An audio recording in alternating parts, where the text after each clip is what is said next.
یہ بڑی حیران کن بات ہے اگر مفتی طارق مسعود صاحب نے اس طرح کی بات کی ہے، اور میرا خیال ہے انہیں نظر ثانی کرنی چاہیے اس سے پہلے کہ اس کلپ کو بھی یہ وائرل کرنا شروع کر دیں اس طریقے سے. تو یار وہ بھی بیچارہ تازہ تازہ ایک مصیبت سے نکلا ہے، اور آپ لوگ پھر پتہ نہیں کہاں سے ڈھونڈ ڈھانڈ کے پرانی کوئی نئی ویڈیو ہے یا پرانی ویڈیو ہے؟ علی بھائی نئی ویڈیو ہے، وہ انہوں نے چلائی تھی ویڈیو، مجھے یقین نہیں آ رہا تھا، پھر انہوں نے ویڈیو بھی پلے کی. سورہ توبہ سے پہلے جو بسم اللہ نہیں ہے نا، کیوں نہیں ہے؟ لوگ کہتے ہیں اس میں جنگ ہے، جہاد ہے. نا نا نا، اصل وجہ یہ نہیں ہے. اصل وجہ یہ ہے سورہ انفال نازل ہوئی، سورہ توبہ نازل ہوئی. نبی نے کاتب وحی سے کہا کہ سورہ توبہ کو سورہ انفال کے بعد لکھو. صحابی کہتے ہیں میں کنفیوز تھا کہ یہ نئی سورت ہے، یہ سورہ انفال کا حصہ ہے، اس لیے میں نے بیچ میں بسم اللہ نہیں لکھی. یہ کنفیوژن جب دور ہو جائے گی تو بسم اللہ ڈال دیں گے. نبی دنیا سے چلے گئے، صحابی کنفیوز رہے، انہوں نے بسم اللہ نہیں لکھی. بعد میں سب کو ثابت ہو گیا یہ نئی سورت ہے، مجال ہے کوئی بسم اللہ بیچ میں ڈال دے. یہ کوئی غلطی کسی صحابی کو نہیں لگی، نعوذ باللہ من ذالک، اور نہ نبی صلی اللہ علیہ وآلہ وسلم کو کوئی بتانے میں کسی اعتبار سے کمزوری تھی، نہ آپ علیہ السلام کوئی اس حوالے سے بھول گئے، بلکہ اس حوالے سے صحیح سند کے ساتھ المستدرک للحاکم میں سیدنا علی کا قول موجود ہے، اور کسی صحابی کا قول جو غیبی خبر سے متعلق ہوتا ہے وہ نبی صلی اللہ علیہ وآلہ وسلم کے بتانے پر ہی موقوف ہوتا ہے. اسی لیے ہم صحابی کے قول کو بھی حدیث موقوف کہتے ہیں، نبی صلی اللہ علیہ وآلہ وسلم کے قول کو حدیث مرفوع کہتے ہیں. تو سیدنا علی تو ویسے ہی نبی صلی اللہ علیہ وآلہ وسلم کے لائق ترین اسٹوڈنٹس میں سے تھے.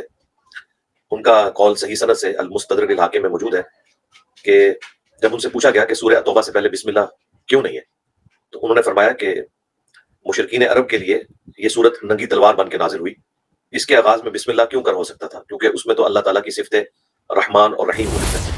تو سیدنا اور پھر اس معجزے کو محفوظ کیا. اگلی الہامی کتابیں اس لیے محفوظ نہیں ہوئی کہ وہ ان انبیاء کے پرائمری معجزات نہیں تھے. ہمارے نبی الاسلام کا پرائمری معجزہ قرآن ہے، جو کہ آپ کی نبوت قیامت تک کے لیے ہے. اس کا لازمی نتیجہ ہے کہ ختم نبوت کی برکت سے آپ صلی اللہ علیہ وآلہ وسلم کو کوئی معجزہ بھی ایسا دیا جاتا جو قیامت تک کے لیے ہوتا. اسی کو سپورٹی بخاری اور مسلم میں حدیث موجود ہے. اللہ کے محبوب صلی اللہ علیہ وآلہ وسلم نے فرمایا اللہ تعالیٰ نے ہر نبی کو کوئی نہ کوئی معجزہ دیا تھا، اور اس نبی پر جو لوگ ایمان لاتے تھے ان کی تعداد ڈیپینڈ کرتی تھی اس نبی کو دیے گئے معجزے پر. مجھے اللہ تعالیٰ نے وحی قرآن کا معجزہ دیا ہے. میں اللہ سے امید کرتا ہوں کہ قیامت کے دن سب سے زیادہ متبعین میری امت سے ہوں گے. تو جب سیدنا علی کا قول موجود ہے تو اس کے ہوتے ہوئے ضرورت نہیں تھی کہ اس قسم کی بات کی جاتی. اور سیدنا علی ہی کو نبی الاسلام نے یہ سورہ توبہ کی آیات جب نازل ہوئی تھی 9 ہجری میں، جب امیر حج بنا کر حضرت ابوبکر کو بھیجا تھا رضی اللہ تعالیٰ عنہ، پیچھے سے سیدنا علی کو حضور نے بھیجا اور کہا کہ تم نے میرے بہاف کے اوپر یہ آیات تلاوت کرنی ہے میں نام ہے.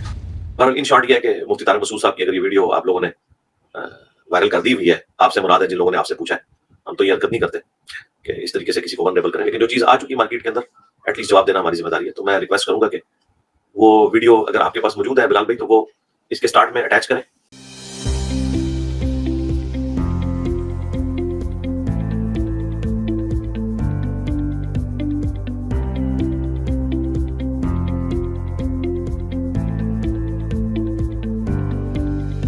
جی فیضان بھائی کہاں سے ہیں؟ السلام علیکم شاہد بھائی. وعلیکم السلام. جی بھائی کہاں سے ہیں؟ میں کراچی سے. جی کراچی پہلے بھی آئے ہوئے، فرسٹ ٹائم جوائن کیا؟ جی پہلے بھی آیا تھا. میں کیا سوال کرنا چاہتے ہیں؟ ابھی میرا سوال ہے مفتی طارق مسعود صاحب کے حوالے سے. ان کی میں نے ایک ویڈیو دیکھی تھی ابھی چند دن پہلے نا، تو اس میں انہوں نے سورہ توبہ میں یہ کہا ہے کہ جو سورہ انفال ہے نا، تو جو صحابی تھے سورہ انفال نازل ہوئی، اس کے بعد سورہ توبہ جب نازل ہوئی نا تو صحابی بسم اللہ لکھنا مطلب بھول گئے. وہ کنفیوز ہو گئے کہ یہ سورہ انفال کا حصہ ہے، سورہ توبہ یا پھر الگ صورت ہے. تو انہوں نے کہا میں سورہ توبہ لکھ لیتا ہوں آگے، تو بسم اللہ انہوں نے لکھی نہیں. تو وہ کہہ رہے ہیں آج تک کسی میں اتنی ہمت نہیں ہوئی کہ بسم اللہ میں ایڈ کر دے قرآن کے اندر. ان کی میرے پاس یہ ویڈیو بھی موجود ہے، میں نے دیکھی ہے. اس میں یہ سلپ آف ٹنگ نہیں ہے ان کا، جیسے پچھلی بار جو بھی ہوا تھا. تو اس کنفیوژن میں نے بسم اللہ نہیں لکھی کیونکہ وہ کنفیوز تھے کہ یہ نئی صورت ہے تو بسم اللہ لکھ دیتا ہوں، اور اگر سورہ انفال ہی کا حصہ ہے تو نہیں لکھتا. تو اسی طرح انہوں نے سورہ انفال کے بعد سورہ توبہ کو لکھ دیا اس کنفیوژن میں کہ پتہ نہیں یہ نئی صورت ہے یا اسی صورت کا حصہ ہے. تو انہوں نے لکھ دیا. بعد میں یہ بات ثابت ہو گئی کہ یہ سورہ توبہ ایک الگ صورت ہے، سورہ انفال کا حصہ نہیں ہے. لیکن چونکہ ان صحابی نے بسم اللہ نہیں لکھی تھی تو اس وقت سے آج تک کسی کی مجال نہیں ہوئی کہ اس میں بسم اللہ ڈال دو. تو یہ اصل وجہ ہے. ان کا یہ کہنا ہے مفتی طارق مسعود صاحب کا، جو میں پوری ویڈیو ان کی دیکھی چینل کے اوپر بھی، تو ان کا یہ کہنا ہے کہ بھائی اس لیے نہیں ہے بسم اللہ کہ صحابی لکھنا بھول گئے. تو کسی کو بعد میں پتہ بھی نہیں چلا اور کسی کو اتنا اس میں ہونی چاہیے بسم اللہ، لیکن وہ لکھنا بھول گئے، اس وجہ سے کوئی آج تک ایڈ نہیں کر پایا، حالانکہ ایڈ ہونی چاہیے. انہوں نے کہا یہ تو مجھے سیدھی گستاخی لگ رہی ہے، لیکن میں علی بھائی سے پوچھنا چاہ رہا ہوں کیونکہ کافی لوگ اس کے اوپر یہ ویڈیو بھی پھیل رہی ہے، ٹک ٹاک کے اوپر، یوٹیوب کے اوپر پھیل رہی ہے. جی کراچی سے. یہ تو مجھے سیدھی گستاخی لگ رہی ہے، لیکن میں علی بھائی سے پوچھنا چاہ رہا ہوں کیونکہ کافی لوگ اس کے اوپر یہ ویڈیو بھی پھیل رہی ہے، ٹک ٹاک کے اوپر، یوٹیوب کے اوپر پھیل رہی ہے. جی کراچی سے.